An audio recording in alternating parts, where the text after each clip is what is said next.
Dr. Baby Yoda Fauci for another episode of Don't Be an Ask, Wear a Mask.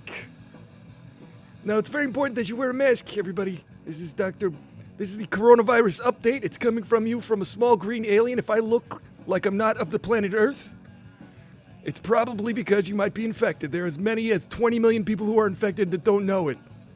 I'm not saying that there are any psychological effects. I'm just speculating. Anyway, welcome to the Aristotle Full Throttle Show.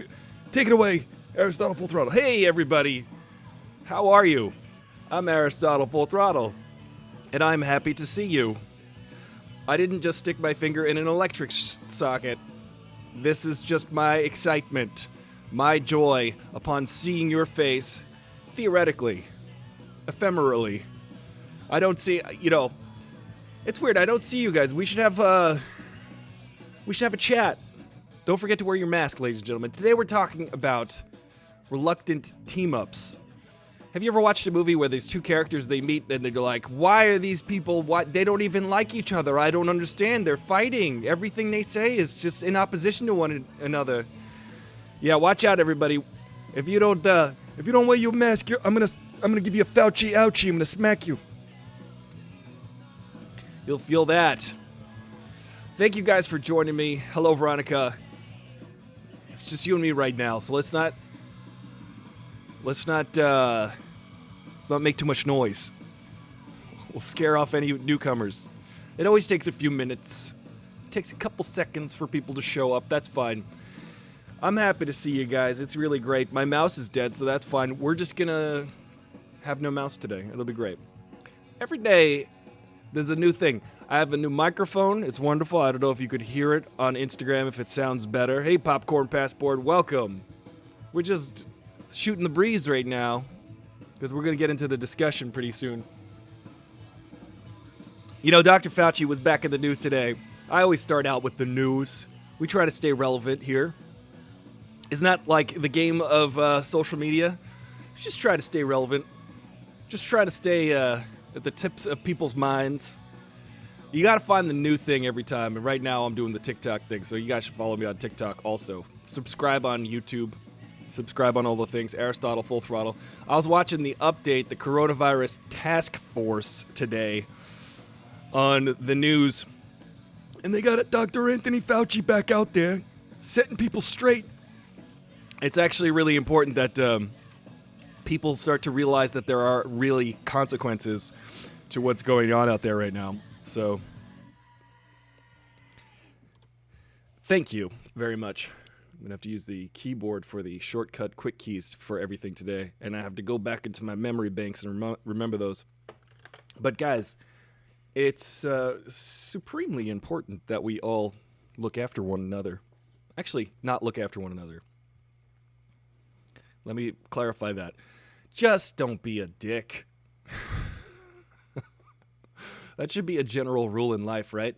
I'm going to dedicate this show, the whole concept of this show, to here's how not to be a jerk. You might be a jerk and not even know it. Here are some of the things you could do to combat it.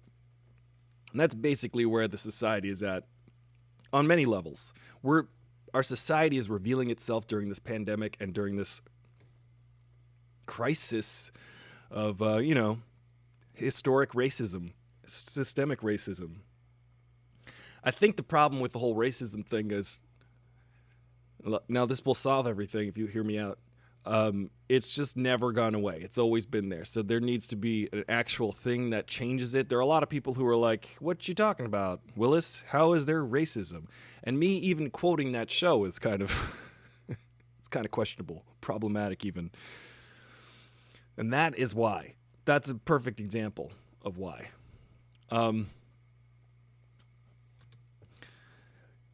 Yes, guys, it's good to see you. It's Friday, I think. There's no way of knowing.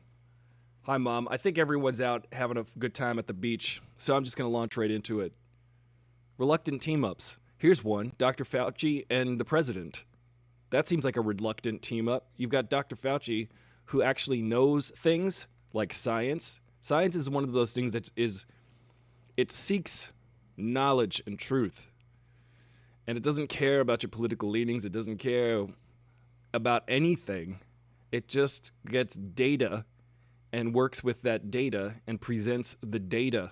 Data is not just an android on Star Trek. Data is facts and figures. Once you learn all this stuff, once you gather this stuff, you can start to paint a better picture of reality. We'll never understand reality fully. Hey, Tatiana. I was just saying how we'll never understand reality fully. There's no way of ever understanding reality fully. Hello, Inge. Welcome.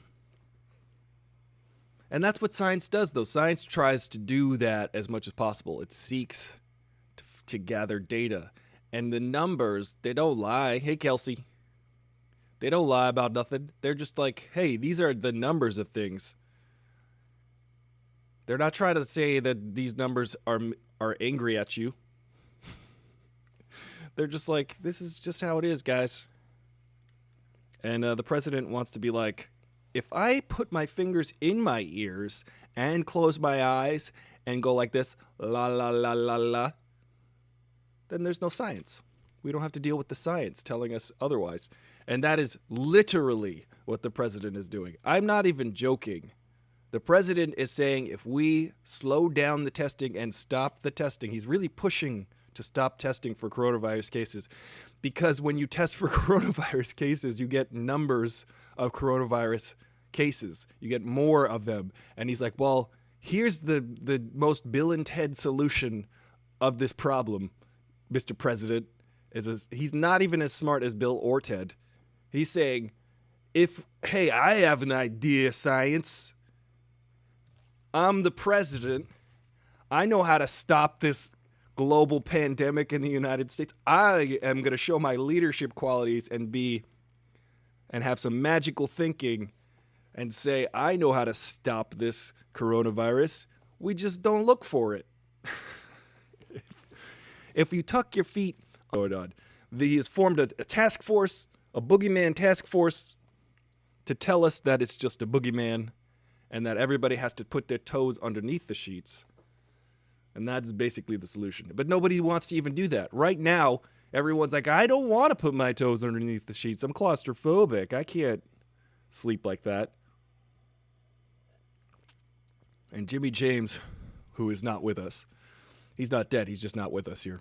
Hey, Popcorn Passport. Yeah. K-Ferg, exactly. I did my TikTok on that yesterday. K-Ferg, what's up? I said, yeah, that's exactly like saying if you don't have any pregnancy tests, then you won't have any more kids. Obviously.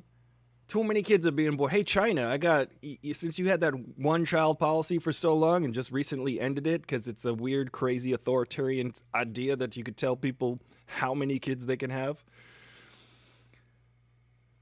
or can't have or can have. I think it's insane that China was just like, why doesn't China just stop testing for pregnancies? Clearly, they won't have any more. That'll solve their population explosion. Just take it from the greatest leader in American history, Donald Trump. It's almost it's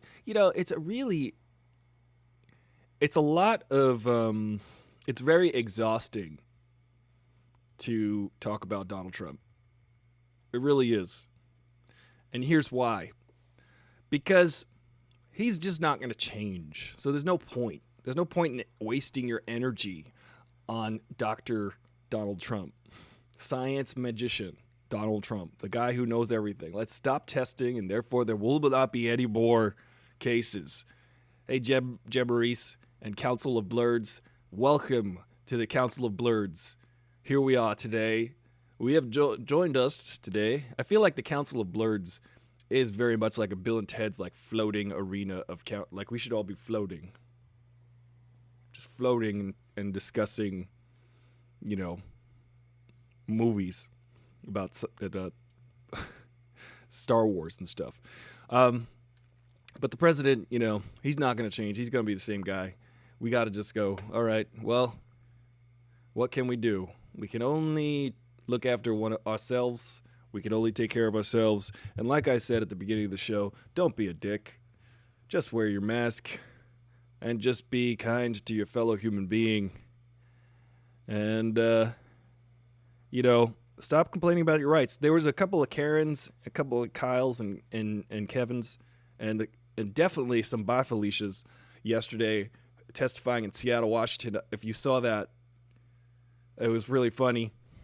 My eyes go like this all over the place because I'm monitoring so many different things. My eyes are like this, darting around. I look like the Cheshire Cat. It's just because there's so many things happening in front of me right now. Yeah, but the president's an idiot. I think I was saying something about the president being stupid. Anyway, welcome everybody. Aristotle, Full Throttle, every day at noon. We talk about the news in the beginning, and then we talk about some movie stuff. Today's topic of conversation, and I'd welcome you to join it, is reluctant team-ups. And I think it weaves into, yes, it is super exhausting, Tatiana. I think it weaves in pretty well with the theme of the show today, because if you think about how exhausting the president is, and he's not going to change. There are a lot of these movies we watch, I don't know, like the classics, Lethal Weapon. Lethal Weapon are a good movie. It turns out, though, that Mel Gibson's like super racist. As it turns out, Mel Gibson is like very, very, very racist. But the thing about that movie is that at first we're like, why aren't these guys friends? Why do they hate each other so much? And then it's the classic buddy cop movie. Talking about cops now.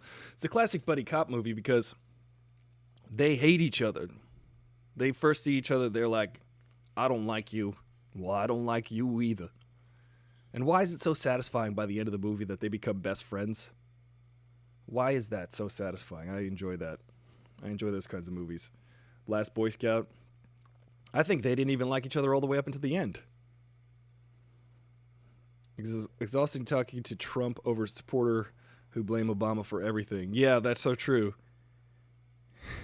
So sorry, Kyle. I mean, K-Ferg. Yeah.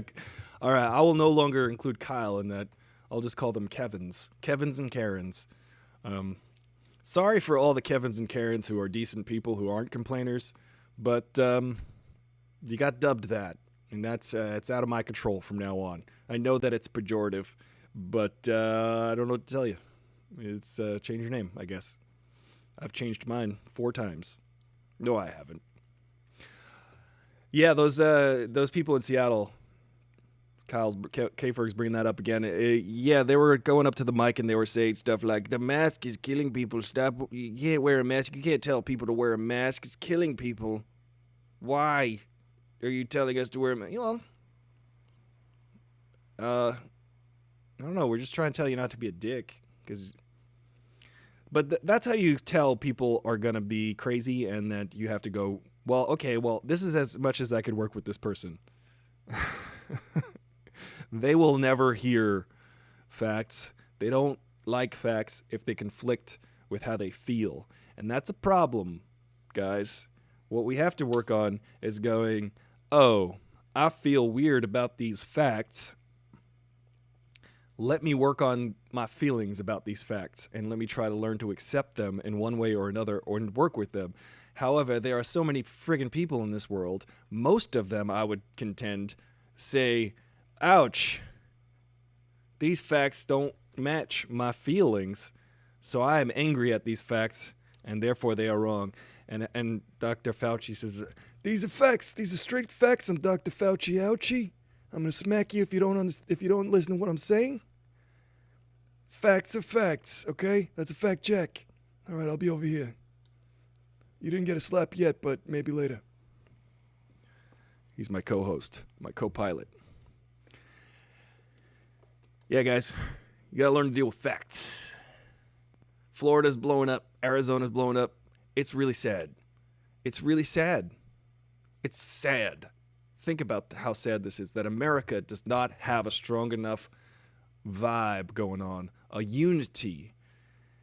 There's no unity in America if there's no leadership and there's no sense of what the hell this country even is anymore. Confederate flag this, Ulysses S. Grant statue that, Confederate statue that, Union statue this. Everything's just coming down. That's fine. I'm like, you know what? If it's painful, just rip it down. Read it in a book. You don't need a big, huge statue, but America's identity is getting lost because it's never had one. It has an ideal, but it's never had an identity because we don't want to admit and accept that white people, black people, brown people all live here and all deserve the same thing. That's a weird concept, I think, for some people, and it's just baked into the structure of this country. It's baked into how everything works in this country, and that's just a fact. And now that these facts are bubbling up to the surface, actually the facts have just always been there, and the people are now like, oh, is that what's going on? Oh my God, you must be so angry, or whatever their reaction might be. People who have been maybe not as aware of this going on this whole time. But I was watching Roy Wood Jr., very funny comedian. He was talking about this. He's like, oh, no, we've known about this. It's all, you're just learning about this right now. I don't know what to tell you about this, but we've known about this. So, black and brown people, we've already been angry. There's no new anger toward this. If you've known me my whole life, if I've known you my whole life, then you're just like, I'm the same guy I was a month ago. I'm a lot, very more angry and more inspired. I don't know if I'm more angry, but I'm definitely more inspired to share my personal story because I feel like it's been not as easy to do that because I don't think people were willing to listen before this time. I don't think people were like, oh, you know what? Tell me about what's been going on in this country. Because now I'm actually like, I think if you're black or brown, a person of color, you've experienced this. You're just like, oh, okay. Well, I've experienced it anyway. I'm like, this is not new, but I can tell you, and it comes as a surprise to a lot of people I know, because there's just no real space to talk about this kind of stuff ever. There really isn't. This is not brought up. You just kind of go about your day. You encounter daily, what they call microaggressions, or you encounter some kind of thing. Luckily, I live in a diverse area of Los Angeles, and it's just so, I would say, forward-thinking. But in reality, it's probably just the racists are quieter here. The racists are in the woodwork. They haven't come out of the woodwork. So if you start to chop up the woodwork in Los Angeles, you'll probably find a lot more racism. But I feel like around the country, it's very overt. And the area I'm in, I actually don't notice it. It's almost like a reverse situation if you think about it. I don't notice the racism here, but it's here somewhere. I just don't see it, and I don't encounter it as much as I would in parts where it's overt. And then there's parts of the country where, people who aren't people of color are not experiencing any of, it's like a similar obliviousness to the reality that's going on. Because I'm sure there's all kinds of secret racist stuff going on around here in LA. I mean, obviously, we're known for all the freaking riots and all the Rodney Kings and all that kind of stuff. The police department in Los Angeles is notoriously racist. Going back to the 60s and beyond, the police commissioner from Los Angeles was like, we didn't want to bring the black and brown people here. We didn't ask them to come here. That's a quote. You can watch that. You can watch that on the TV. He said that on the TV. We didn't ask black people to come here. You're like, wow, that was when my parents were like teenagers. Or, it's insane. Hey, Eva, what's up? Van Halen is here too. I like that, Van Halen. It's almost like Van Halen. Yeah, those anti-maskers are the same folks who yell about the folks who kneel during the anthem. Yeah, it's funny how K-Ferg, it's funny how people kind of squeeze out. You can kind of squeeze out the real reason people are saying things. They're like, I don't think Kaepernick should take a knee. It's the flag. He should. And he's like, I'm expressing my right as a citizen to express how I feel and show you and just help raise awareness by committing to an act that is noticeable by all of the people. It's a peaceful protest that America is not what it should be. It's not its ideal. The flag is not representing, the country is not representing that flag, so he is not kneeling, he is not standing to that flag, he's kneeling. So now, those same people that are like, I don't like Kaepernick doing that. I don't know what's happening. Sorry, there was a little glitch. People that are like, I don't like Kaepernick taking a knee, you might find among them, there are similar people who are like, I don't want you to tell me to stay home, I'm going to go out and not wear a mask. So it's like, they're going to protest in a way that they want to, that actually physically endangers other people. But they're against a dude who's taking a knee peacefully. And you wonder what's going on there. They're like, I am privileged and I want to keep my damn privilege and I don't want anyone to remind me that anyone else deserves the same rights as me. Fundamentally, there are people in the world that just don't believe that everyone should have the same thing that they do. They have a mentality that the rules don't apply to them. Ironic, since the city of Los Angeles was founded by brown folks. Yes, Tatiana, it is ironic and infuriating that this country was literally built by brown folks and black folks. That is like deeply painful. That a country that was physically built, nourished, like the land was worked, the buildings were built, the industries were founded on the backs of black and brown folks. And black and brown folks have still, to this day, have been denied equal access and equality and denied the ability to share in it. To share in a world that they built without being paid. That's what slavery is. They weren't paid for so like just think of like the investment on that. Just think of the back pay. That's a it's kind of it's a sad but true joke. Just think of all the back pay on that. All the overtime put in. Good God. I think that reparations are due. Yes, I do. Popcorn Passport will be right back. We'll be here. We'll be here till 1 p.m. Pacific Standard Time. And we're here 5 days a week. Oh, well, thank you, Eva. She says, I look lovely today. Is it my Star Wars shirt? I think it is. I appreciate the compliment. You look lovely as well. You look like a golden hand like this, but from what I could tell, you look lovely. Thank you. Yeah. I saw an interesting video yesterday. You might have seen it yourself. It was trending on YouTube. It was called Uncomfortable Conversation with a Black Man, and it had Matthew McConaughey. Matthew McConaughey was in this. He was in. What's my Matthew McConaughey? I haven't even thought about. All right. All right. I gotta listen to a tape of him.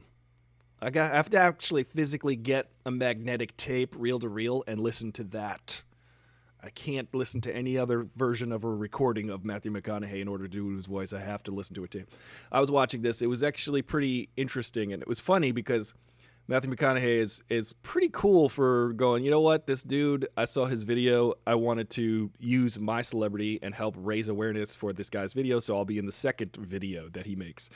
So maybe other people will have the balls enough to like step up and just be like, you know what, these are questions I have that are honest, and it's a safe space, and I can frickin' tell you how I feel or what I think, and I have genuine questions, like, you know, and there's a lot of questions people have that Emmanuel Acho he's the host, and he's talking to people. Or the first episode was just him, and then the second episode was Matthew McConaughey, and it was like, wow, how are you gonna top this? So now people, that was a nice call out that Matthew McConaughey did. He was just like, hey, Hollywood, look at this, I'm here, I'm gonna do this, I'm a freaking Oscar winning McConaissance. All right, I can't do it today, sorry guys. It's just gonna be Dr. Baby Yoda Fauci for the rest of this show today. So it's a much easier impression I could do because I'm from New York and I know the sound. I know this guy. I've probably met him 500 times when I was a kid. Yeah, Dr. Anthony Fauci was basically, like, every year I had a teacher who looked and sounded like him. Maybe every other year growing up on Long Island. So it was an interesting call out that Matthew McConaughey did with Emmanuel Acho. He was like, hey, let's talk about this. Let's, like, really talk about it. Because so many corporations are so funny. Because corporations are coming out saying, we're with you in this time of Black Lives Matter. Because now it's, like, actually cool to say that. So, you know, corporations, we want to be on the right side of history. So today, now that everybody, it's in the cultural consciousness to say that Black Lives Matter, now we actually want to announce that. But, you know, fundamentally, we're not changing a damn thing. We're a corporation, goddammit. We don't do anything different. We keep everything the same. We just say things different publicly to keep our brand appealing. And what's up, Will? Welcome to Aristotle Full Throttle. So the whole corporations jumping on the Black Lives Matter bandwagon is just kind of, they don't want to be called out. It is literally because they don't want to be called out for not saying it. And that's kind of sad, really, because not one corporation, I mean, very few, had the balls to just come out and be like, hey, you know what I think? I think Black Lives Matter. Not one until it was like, oh, okay, now we're saying that? Now let's say that. Corporations just have a whole task force of people, PR, who want to make you, they want to make sure that they're saying the right things at the right times. I'm looking for my mouse is dead. So I'm trying to catch up on these comments, but they want to make it seem like they're saying all the right things at the right time, because that's how corporations work. Yeah. Socially reinforced morals are produced. Absolutely 100% will. I used to work for a corporation called National Amusements. It was a multiplex cinema. I was an usher, guys. I love movies so much that one of my first full-time jobs was, well, I've had many jobs, but one of them was maybe my fourth or fifth full-time job. I was 19. I worked at a movie theater as an usher, and I loved it because I was like, I get to work around movies. I love movies. That's how much of a nerd I am. I will clean up your popcorn at the theater because I'm like, I just want to see free movies on the weekends for free, and also I like the environment of moviegoers. I get to see who goes to see movies and when they go to see movies. I kind of understand. I just like it. I'm a nerd. And I enjoyed. This is weird. I liked picking up the garbage after the movie as an usher because I'm like, this is my job as an usher. If you're going to see a movie, you should be in an environment in which you are enjoying it, and you don't have to worry about if there's popcorn on the floor. Don't worry about it. You have a good time at that movie, and I will be there afterward and clean it up. Although I did not want to clean the bathrooms. I didn't do that. I didn't have to. One time they were like, you need to clean up that bathroom. And I was like, no. Rebellious teenager, 19. They said, well, it's your job. And I was like, actually, I read the entire manual for National Amusements, and they said that there's a cleaning crew that comes in every night at 2 a.m. to clean the bathrooms, and that specifically ushers are not permitted to clean the bathrooms. They can just clean up like random pieces of like paper with a broom and a mop on the floor, and that's it. They don't have to wipe down anything, wash anything, clean up any dirty toilet situations. So like, I told them, and they couldn't do anything. They were just like, "Oh yeah, you're right. I actually can't ask you to do that. Carry on." And I said, "I will. I am going to go eat some more popcorn and get sick of popcorn for the next 10 years and not ever want to eat popcorn for 10 years. After I worked at the movie theater, I didn't want to eat popcorn for 10 years. 10. Now I like it again. But it took 10 years for me to like popcorn again. I got so sick of it. But that's what they did at the National Amusements Comac Multiplex on Long Island. They had a Jimmy Fund before every movie. And one of my jobs was to go up the aisle with like a jar. I don't know if you've been in the subway of New York, but there's often, when you sit down in the subway car, someone will walk in and say, "Hello, I'm homeless. I do not have a job. I have 4 kids to feed." They will give you a speech, and then they will proceed up the subway car with a can or their hand out. And this happens often if you're in New York. It's not an uncommon experience. It's kind of sad that it happens, but it's true, and people just ignore it because that's, the best way to deal with the problem is to ignore it.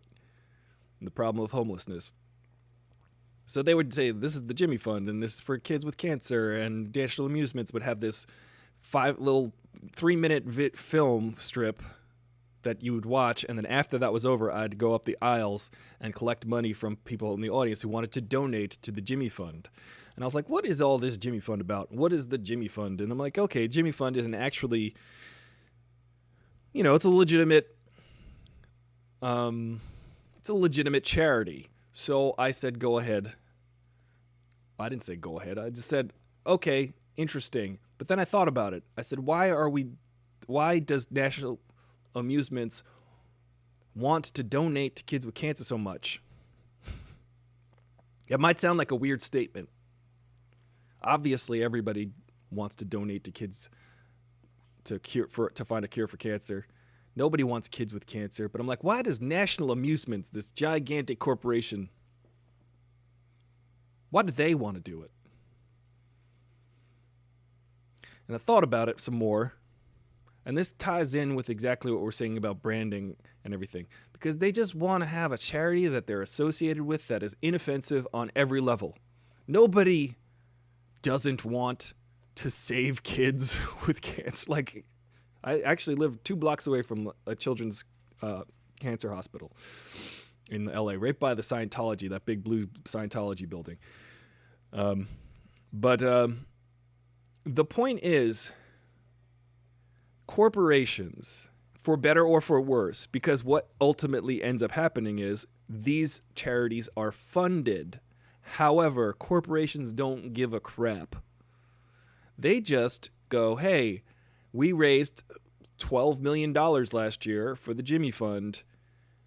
Great. Now some kids will afford the cancer treatments that they couldn't afford before." However, National Amusements looks at that as a write-off, as a charity that they could put on their tax incentives for the year, and just like, it's kind of evil. It's kind of evil. It's like using, at the same time, it's good. So this is what the show's about. It's about keeping 2 ideas in your head at the same time. It's good to donate to kids who need cancer treatments and saving the children.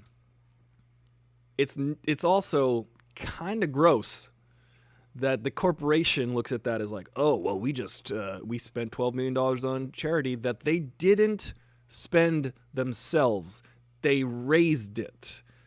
Do you see what I'm saying? They went through the aisles, got the money that was extra in the couch cushions of their theaters, and then just gave that at no additional cost to themselves to the Jimmy Fund and said, "Well, that's $12 million less that we've got to pay in taxes."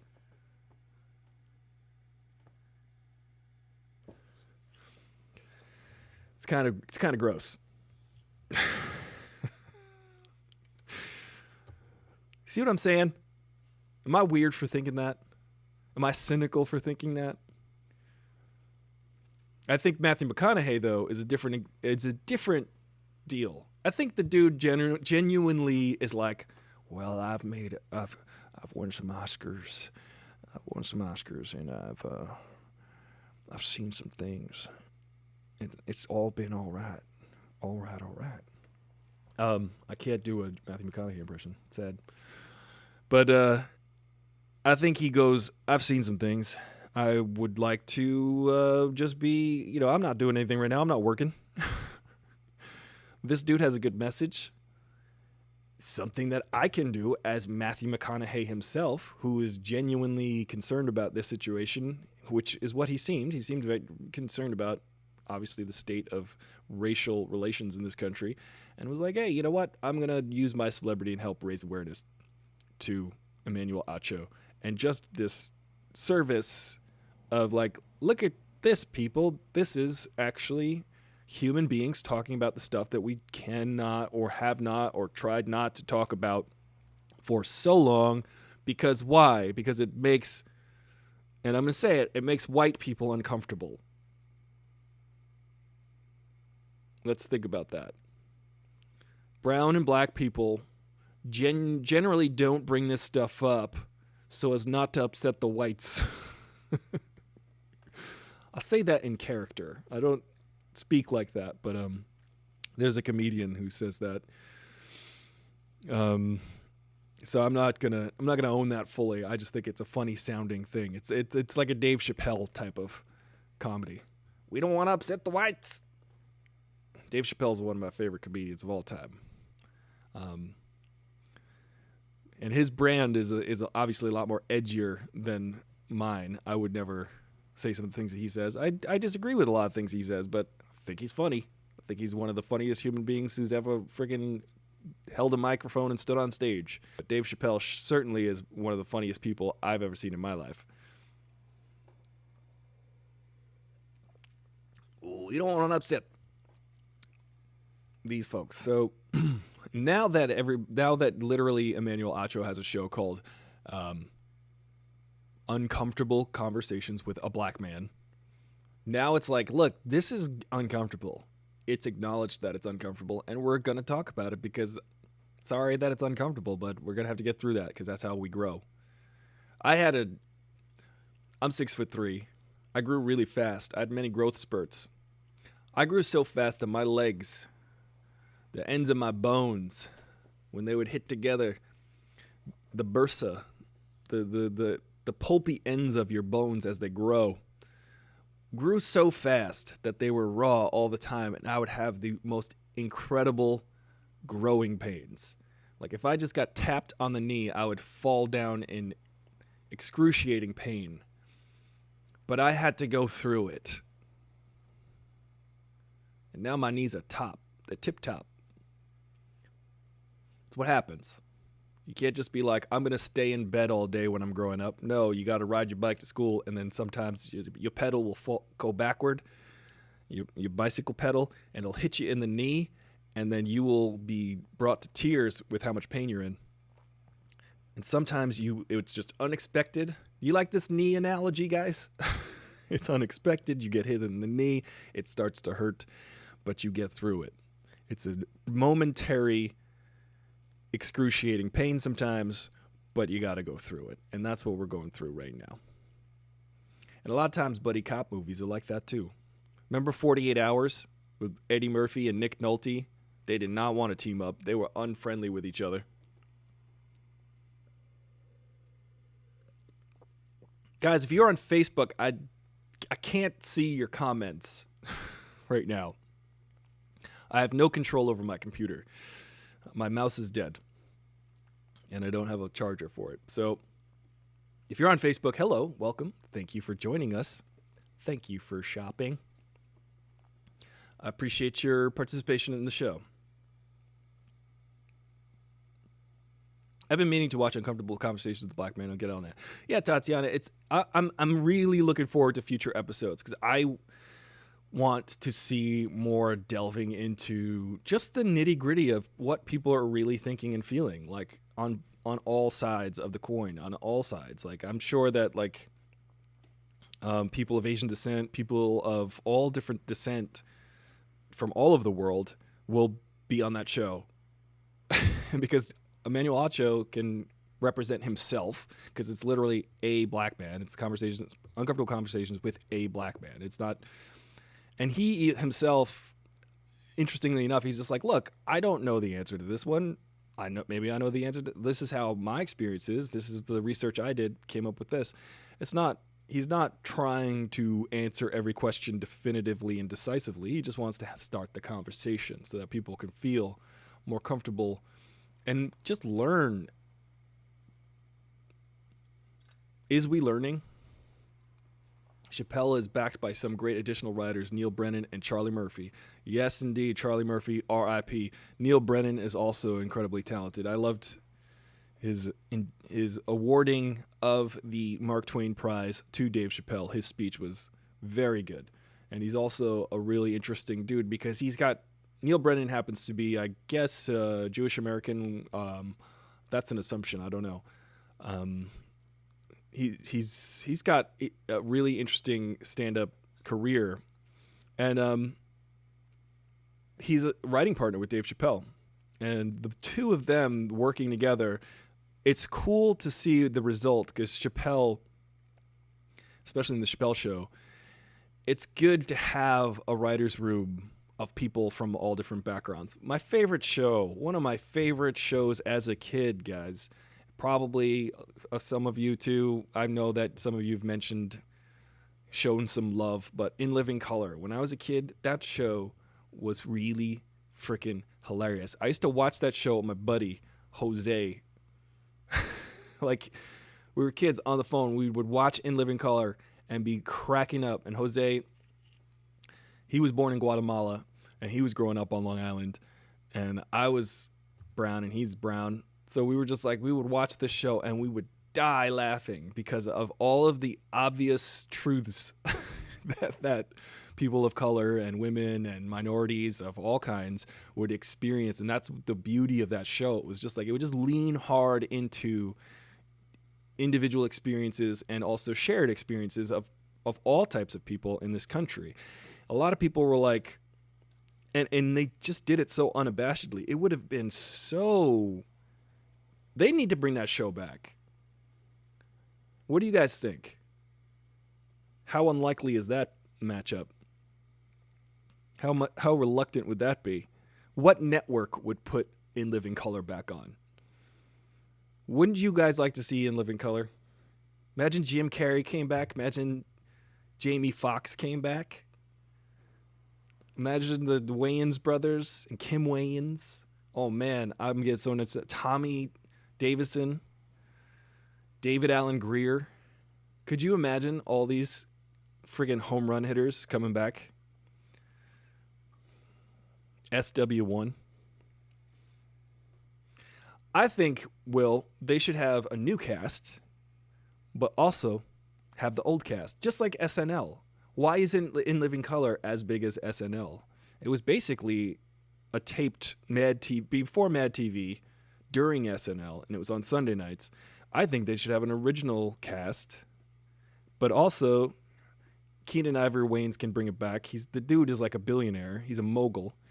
Keenan Ivory Wayans could be like, I'm going to bring it back, and we're going to show up every now and then in a sketch and just blow your mind. Could you imagine Fire Marshal Bill coming back? Doing a sketch, blowing up the police station? Let me show you something. All right. I'm not going to do my Fire Marshal Bill. Sorry, guys. I'm not doing it today. Too tired. I need water. I need absolute silence. I need absolute silence. Yeah, it would end up on HBO or Netflix. Guys, I'm going to get on the horn with Keenan Ivory. That's what I call him. I call him Keenan Ivory Wayans. I don't know what you call him. But we're going to talk and say, hey, I got an idea for you. Now we're going to go in on this 50-50. You're going to bring all the money. You're going to bring all the ideas. You're going to bring a whole idea that your brand. You're going to bring your celebrity. You're going to bring your history. You're going to bring the show. You're going to bring it back. 50-50 split. What do you think? I think he'll go for it.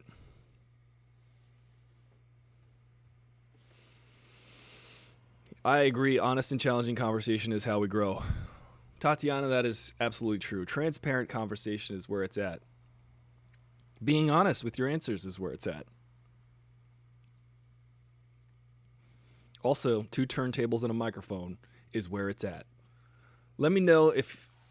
let me show you something. Yo, homeboy, oh my God.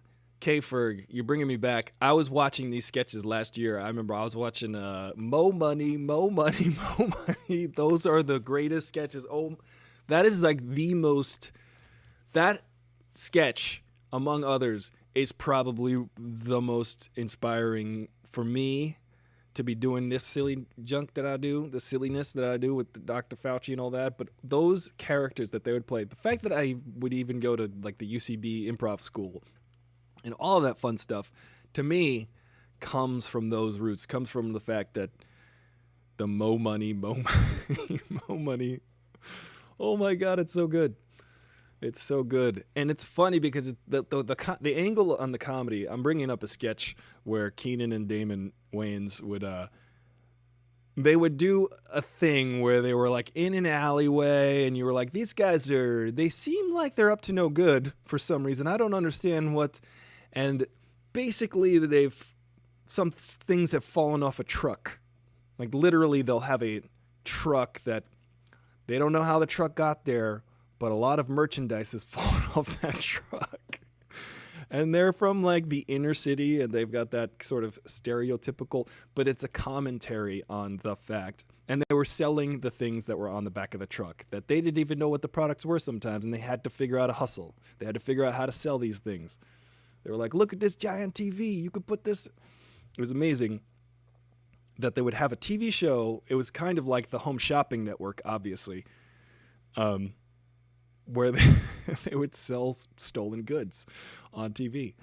And if there's not a better commentary on the state of society and the hustle that some people they're joking about, but at the same time, they're revealing a truth in society. Like they're playing these characters that are absurd. They're ad absurdum, but the reason it's funny is because you're like, yeah, there's if you've been to different parts of New York City or LA, like people have to find their hustle just to live in life. And if they're not given a fair shot at a, I don't know, quote, honest gig, what are your options there? What are your options? People find themselves with no other option in life. It's true. I had an argument with someone a couple years ago about this, where I was saying that This Is America video. I'm like, this is pretty accurate. And a lot of people don't necessarily in America have that many options to get wealth and or fame. So what are you going to do? A lot of people truly, we have to realize this. They don't feel like there's another option that's viable. It's sad. Homie the Clown's my favorite, though. He don't mess around. I can't tell you how many times I just wanted to go around with a flour sock hitting people on the head. My favorite reluctant duo of all time. I have them on my thumbnail. I'll mention them. But would be Clarice Starling and Hannibal Lecter. Those are pretty good cinematic reluctant duo. They are a reluctant team up. They are complete odds. One's a criminal, psychopath, murderer, and one's an FBI agent trying to find a murderer. And they have to figure out a way to team up to find the murderer. And it's a really cool movie. There are so many other ones. I put Will Smith on the cover of my thumbnail today because he was in Suicide Squad, and if that's a reluctant team up if I've ever seen one. They've always got to make a deal with the devil and figure out a way to work together.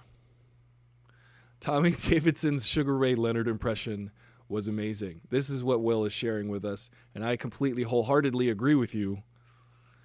I used to do that, Tommy.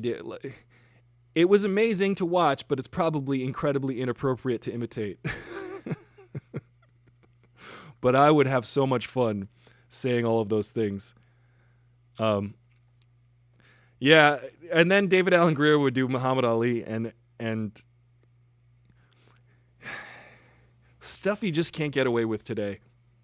Stuff I will not incriminate myself with, but I will laugh because the comedy, float like a butterfly, stink like a tree. So good. So classic. Let me show you something. Jim Carrey, man. I was thinking about this too. Jim Carrey. I didn't know I was a Jim Carrey fan. Turns out I'm a Jim Carrey fan, ladies and gentlemen. I didn't know this until until maybe 2004 or 5. I left the theater having watched having watched every Jim Carrey movie in the theater since 1991, since I was a kid, since The Mask, since Ace Ventura. I saw every Jim Carrey movie from Ace Ventura to Eternal Sunshine in the theater. So when I was leaving the theater, I was like, wait a minute. I just never considered myself a Jim Carrey fan. I was like, oh, he's so hacky. I thought. This is before, because Jim Carrey clearly was ahead of his time, and no one has been able to duplicate anything he's done because he is so incredibly unique in the industry. I mean, Jerry Lewis maybe a little bit 30 years before Jim Carrey was doing some of that. But Jim Carrey, I left the theater just going, I'm not a Jim Carrey fan. Wait a minute. I saw Ace Ventura, The Mask, Dumb and Dumber, Me, Myself, and Irene. And I just go down the list. Truman Show, Man on the Moon. And I'm like, Liar, Liar. I'm like, wait a minute. I'm a Jim Carrey fan. It was a cold, hard truth, Tatiana. It was a challenging conversation I had to have with myself. I am a Jim Carrey fan. Hi, my name is Aristotle, and I'm a Jim Carrey fan. I must be. The numbers tell me that tell me. Here's a fun story that I don't know if is true or not. That scene in Dumb and Dumber when Jim Carrey walks out of the 7-Eleven, he's like, wow, hey guys, big gulps, huh? All right, see you later. That line where Jim Carrey talks to those two extras who are standing at the 7-Eleven drinking big gulps was an ad-lib. Jim Carrey decided in that moment to say that to those two actors, to those two background actors. And guess what? If you get engaged with a line from a lead actor like that in the movie on screen where he addresses you, I'm pretty sure the rules have it that you get paid more because you get paid as a day player because now you're on-screen talent. You're on screen. He's talking to you. You're recognizable. You're not in the background. He's engaging with you. So Jim Carrey did that just to give these guys a bump of like pay by 3 times. You get paid like 3 times as much or 5 times as much or something. So it's really cool when you have the lead actor do something like that because they know the rules of set and they know the rules of movie making. So Jim Carrey made a funny aside on purpose, knowing it was funny, knowing that they would probably keep it in the final cut, which gave those guys a daily bump in pay. And he just decided to do that in the moment. And that's pretty friggin' cool. Stuff like that you hear about. There are some actors who do that, who will deliberately spill their drink or something. And it sounds kind of like jerky.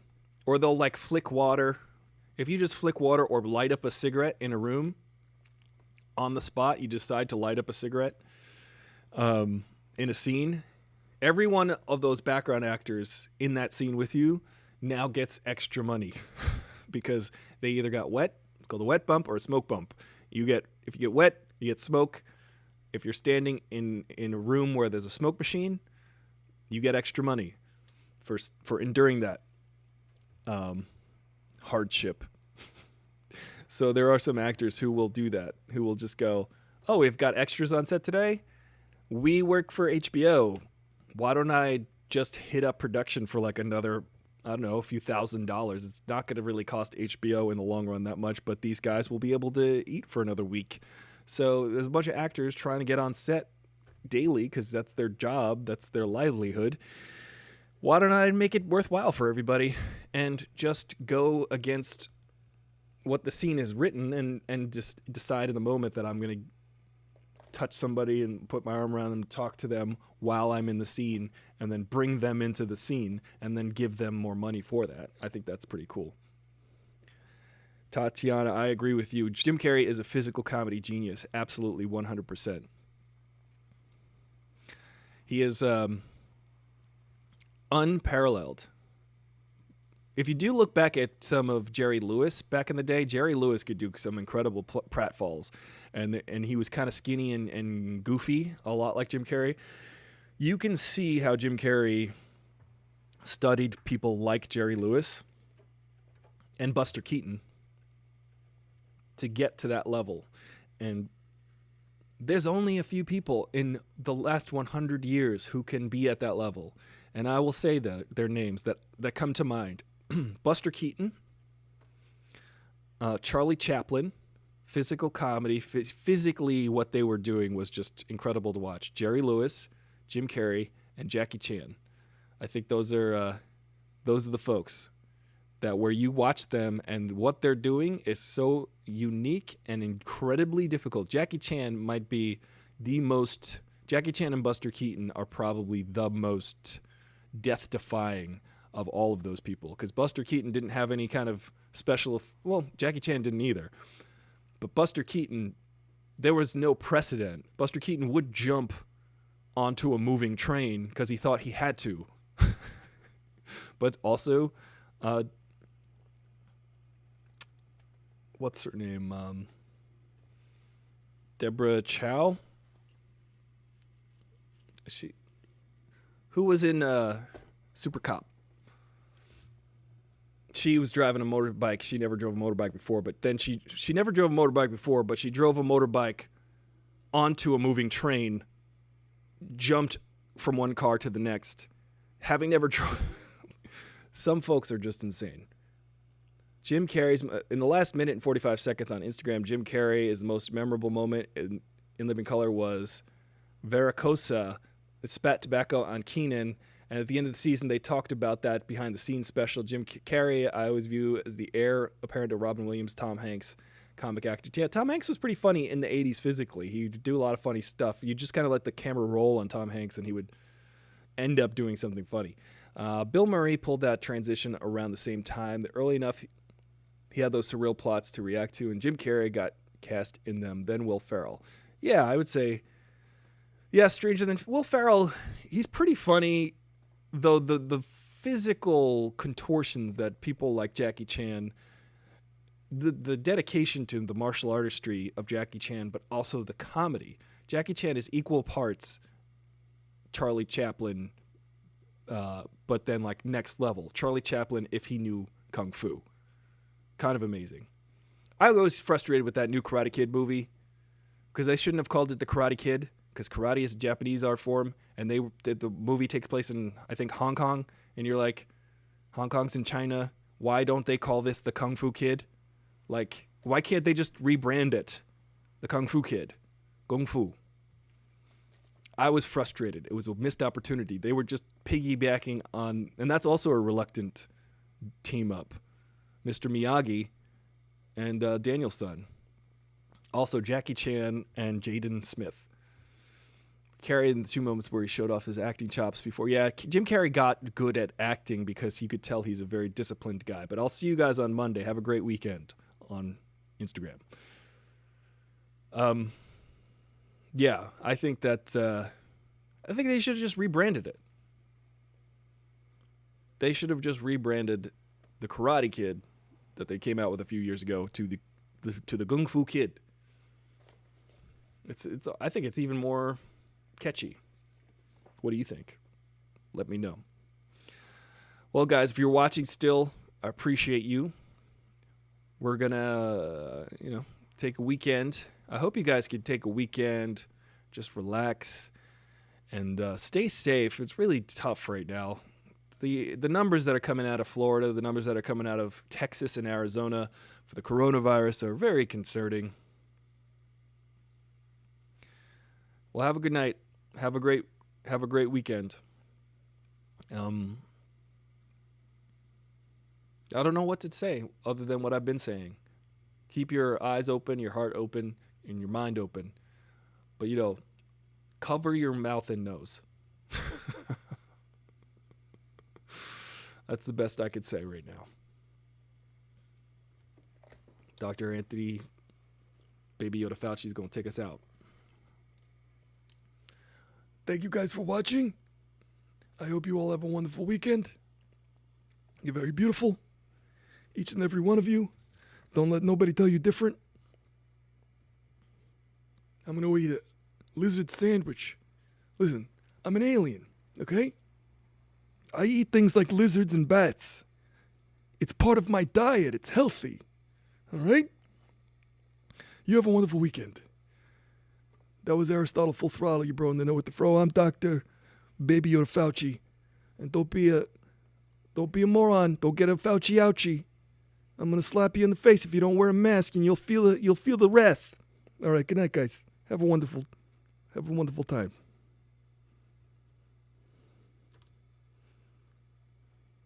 I would like to stop streaming, yes. How about that?